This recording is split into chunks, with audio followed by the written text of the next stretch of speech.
ሀገራችን ኢትዮጵያ የተፈጥሮ ጋዝ ማምረቷን ተከትሎ እንግዲህ በናፍጣ የሚሰሩ ከባድ ተሽከርካሪ ጭነት ተሽከርካሪዎች ከዚህ በኋላ ወደ ሀገር ውስጥ እንዳይገቡ ይታገዳሉ።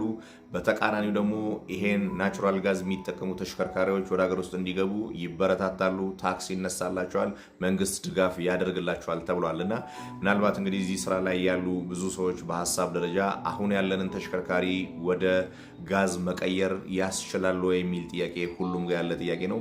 ከዛም በተጨማሪ አዋጭነታቸው በሂሳብ ደረጃ እንዴት ነው ያዋጣሉ፣ በዚህ መስራት ያዋጣሉ የሚለውም ጥያቄ በሁለተኝነት የሚነሳ ነው። ሌላኛው ደግሞ ኢትዮጵያ አሁን አምርታለች የተባለው ወይም ደግሞ በአመት ታመርታለች የተባለው የጋዝ ቮሊዩም ወደ 111 ሚሊዮን ሊትር በአመት ይመረታል ተብሏል። ይሄ 111 ሚሊዮን ሊትር ምን ያክል ተሽከርካሪዎችን ሊያንቀሳቅስ ይችላል? በተለይ በመንግስት በኩል አሁን የሚታየው ሄቪ ዲዩቲ የሆኑ ትልልቅ ተሽከርካሪዎች ወደ እነዚህ የመቀየር ሀሳብ ስላለው ምን ያክል ተሽከርካሪዎችን ሊያንቀሳቅስ እንደሚችል ግምታዊ ቁጥሮችን ወስደን ሂሳብ አብረን እንሰራለን ማለት ነው። እንግዲህ በመጀመሪያ ደረጃ እነዚህን ተሽከርካሪዎች የዲዝል ኢንጂን ያላቸውን ተሽከርካሪዎች ወደ ጋስ ፓወርድ መቀየር ይቻላል ወይም ደግሞ ቀላል ወይ ለሚለው ጥያቄ ይቻላል። ነገር ግን ቀላል አይደለም፣ አዋጭም ላይሆን ይችላል።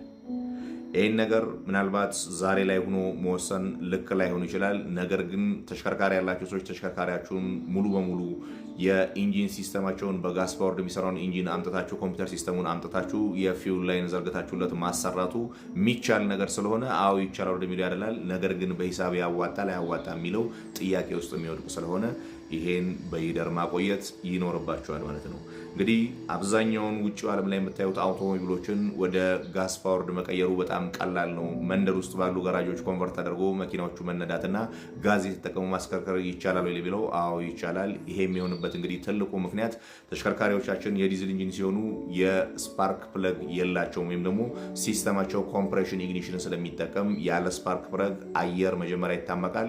የታመቀውና ሙቀት የፈጠረው አየር ላይ ደግሞ ናፍጣን በመበተን ወይም እሱ ላይ ናፍጣን በመርጨት እሳት እንዲፈጠር ነው የምናደርገው።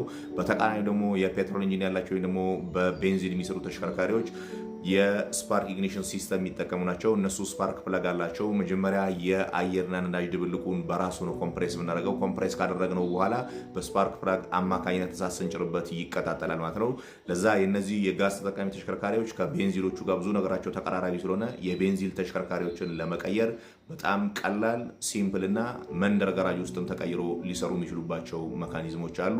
ለትልልቅ ለዲዝል ተሽከርካሪዎች ግን አስቸጋሪ ይሆናል ማለት ነው። ሁለተኛ ደረጃ ላይ የሚነሳው ጥያቄና ኢሹ የአዋጭነት ጉዳይ ነው። የአዋጭነት ጉዳዩን ከኢንተርናሽናል ማርኬት ፕራይሳቸው ጀምሮ ስናያቸው የጋዝ ተጠቃሚ ጋዝ ወይም ደግሞ ራሱ ጋዝ ስንገዛ ከዲዝል አንጻር በዋጋ ከ30 እስከ 50% የጋዞቹ ቅናሽ አለው ተብሎ ይታሰባል።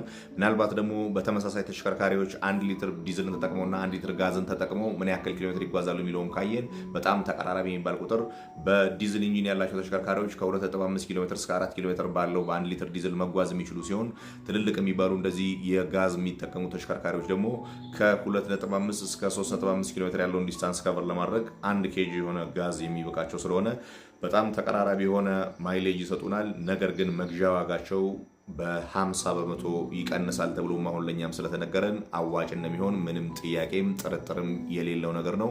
እነዚህ ተሽከርካሪዎች እንግዲህ አሁን ባለው ተጨባጭ ሁኔታ መሰረተ ልማት አልተሟላላቸውም። በተለይ አዲስ ከመሆኑ አንጻር ክቡር ጠቅላይ ሚኒስትሩ ያነሱትን ሀሳብ ከሰማችሁ በአንድ ጊዜ ፊል ተደርገው ከ1200 እስከ 1400 ኪሎ ሜትር መጓዝ ይችላሉ የተባሉት የጋዝ ታይፓቸው ሊኩፋይድ የሆነ ጋዝ የሚጠቀሙት ተሽከርካሪዎች ናቸው ማለት ነው። የኮምፕሬስድ ናቹራል ጋዝን የሚጠቀሙ ተሽከርካሪዎች ግን አነስ ያለ ዲስታንስ ያላቸው ከተማና ከተማ አካባቢ ብቻ የሚንቀሳቀሱ ለነሱም ቢሆን መሰረተ ልማቱን መዘርጋት ቀላል የማይባል ኮስት ያለው። በንጽጽር ግን የሊኩፋይዱና የኮምፕሬስድ ናቹራል ጋዙ መሰረተ ልማት የሊኩፋይድ ናቹራል ጋዝ መሰረተ ልማት በጣም ከባድና ብዙ ወጪ የሚያስወጣ በቀላሉ ለማስፋፋትም የሚቸግር ነውና ይሄን ኮንሲደር ማድረግ ይጠበቅባቸዋል። ምናልባት እንግዲህ አሁን ከአዲስ አበባ ጅቡቲ የሚንቀሳቀሱ ተሽከርካሪዎች በተለይ ድንበር ተሻጋሪ የሆኑ ሀገር አቋራጭ ተሽከርካሪዎች በዲዝል ኢንጂን የሚሰሩትን መንግስት ወደ ማገድ ወይም ወደ መከልከል መሄዱ አይቀርም። ምክንያቱም ኢትዮጵያ ከጎረቤት ሀገሮቿ አንጻር ነዳጅ የምትሸጥበት ዋጋ በጣም ረከስ ያለ ስለሆነ በኮንትሮባንድ መልኩ ኤክስፖርት እያደረጉ ነው፣ ከዚህ ነዳጅ የቀዱ ውጭም እየሸጡ ነው የሚል ክሌም ከዚህ በፊት ስለነበረ ይሄን ሙሉ በሙሉ ማጥፋት የሚችለው የእነዚህን ጋዝ ተጠቃሚዎች ተሽከርካሪዎችን ያደርጋል ተብሎ ይታሰባል ማለት ነው። እንግዲህ ምን ያክል ተመርቷል፣ የተመረተው ስለ ስንት ተሽከርካሪዎች ይበቃናል የሚለውን ሀሳብ ካነሳችሁ ደግሞ ምናልባት ከአዲስ አበባ ጅቡቲ የሚመለሱ ተሽከርካሪዎችን ብቻ ብናይ ኢትዮጵያ አሁን በአመት ታመርታለች የተባለው በእርግጥ የመጀመሪያው ፌዝ ነው። ኔክስት ከዚህም በላይ መመረት የሚችልበት ነገር ይኖራልና ይመረታል ተብሏል። አሁን ባለው ተጨባጭ ሁኔታ ግን 111 ሚሊዮን ሊትር በአመት ማምረት ይቻላል ተብሏል። እንግዲህ እነዚህ ተሽከርካሪዎች ለ3 ኪሎ ሜትር አቨሬጅ እንኳን ብንወስድ አንድ ተሽከርካሪ 1 ኬጂውን ሲጠቀም ወይ 1 ሊትሩን ሲጠቀም 3 ኪሎ ሜትር መጓዝ ይችላል ተብሏል። ይሄን ራፍ የሆነ ኤስቲሜሽን ከወሰድን አንድ ከአዲስ አበባ ጅቡቲ የሚመላለስ ተሽከርካሪ በ10 ቀን አንዴ ደርሶ መልስ ያደርጋል ብለን እንኳን ሂሳብ ብንሰራ በአመት ውስጥ እስከ 65000 ኪሎ ሜትር ጉዞ ያደርጋሉ ብለን ማሰብ እንችላለን ማለት ነው። እነዚህ ተሽከርካሪዎች እንግዲህ በጋስ ፓወርድ በሆኑ ተሽከርካሪዎች ሲቀየሩ አሁን 111 ሚሊዮን ሊትር ያወጣ ነው። እነዚህ በአመት 65000 ኪሎ ሜትር የሚጓዙ ተሽከርካሪዎች በቁጥር ስንት ለሚያክሉት ይበቃል የሚለውን ካሰብን 111 ሚሊዮን ሊትሩን በ3 ኪሎ ሜትር እንኳን ብናባዛው ቀጥታ ወደ 277 ሚሊዮን ኪሎ ሜትር አካባቢ ሊያስጉዝ እንደሚችል ይገመታል። ይሄን ደግሞ አቨሬጅ 65000 ኪሎ ሜትር በአመት ይጓዛሉ ብለን ብናስብ ለ4270 ትራኮች የሚበቃ ያክል ነዳጅ ክምችት አውጥተናል ወይ እያወጣን ነው ብለን ማሰብ እንችላለን። ለዛ አዲስ ከሚገዙት ወይም ወደ ሀገር ውስጥ ከሚገቡት ጨምሮ ምናልባት ሪስኩን ወስደን እንቀይራለን የምትሉ ሰዎች ካላችሁ ሪስኩ ወስዳችሁ ስትቀይሩ 4270 ለሚሆኑ ተሽከርካሪዎች አመታዊ በቂ የሆነ ነዳጅ ክምችት በማውጣት ላይ እንገኛለን ስለተባለ ይሄን ኮንሲደር ማድረግ ይጠበቅባቸዋል ማለት ነው። እንግዲህ እንደ ሀገር ነዳጅ መውጣቱ ወይም ደግሞ ናቹራል ጋዝ መውጣቱ ለሁላችንም ጥቅም የሚያመጣ ነገር ነው። መንግስት በተለይ ይሄ ዜና ከተሰማ ማግስትም አዲስ አበባ ከተማ ውስጥ ሁሉ የሚንቀሳቀሱትን የትራንስፖርት አገልግሎት የሚሰጡ ባሶችን ወደ 2000 የሚጠጉ በዚህ የሚሰሩትን አደርጋለሁ ብሏል። ከኢሚሽን አንጻር ካየነው፣ ከኮስት አንጻር ካየነው፣ ዲዝል ከውጭ ገዝቶ ማስገባትና ይሄን ሀገር ውስጥ አምርቶ ከመጠቀም አንጻር ካየነው እንደ ሀገር ያለን ጥቅም በጣም ከፍተኛ ነው።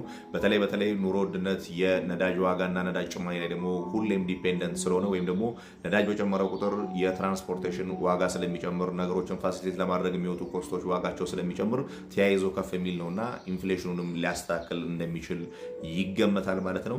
ከተማና ከተማ አካባቢ ያሉት ግን አነስተኛ በቤንዚን የሚሰሩ ተሽከርካሪዎች በተለይ መንግስት አሁን የአየር ብክለት ኮንሰርን ያደርገኛል ላለው እነዚህ በጋዝ የሚጠቀሙ ተሽከርካሪዎች ከቤንዚሎቹ በአንጻራዊ ከ30% እስከ 45% የሚል ኤሚሽናቸው ራሱ የቀነሰ ስለሆነ ወደ እነሱ መቀየርም ከባድ ኮስት የማያስወጣ ስለሆነ መንግስት ይሄንም ጭምር በደንብ ያስብበታል ወይም ለወደፊቱ መፍትሄዎች ይኖሩታል የሚል ግምት አለኝ። እስቲ በዚህ ላይ ሀሳብ አስተያየት ካላችሁ ኮመንት ስር ጻፉልኝ። ብታርሙኝ የምታስተካክሉኝ ነገርም ካለ ኮመንት አድርጉኝ። መልካም ጊዜ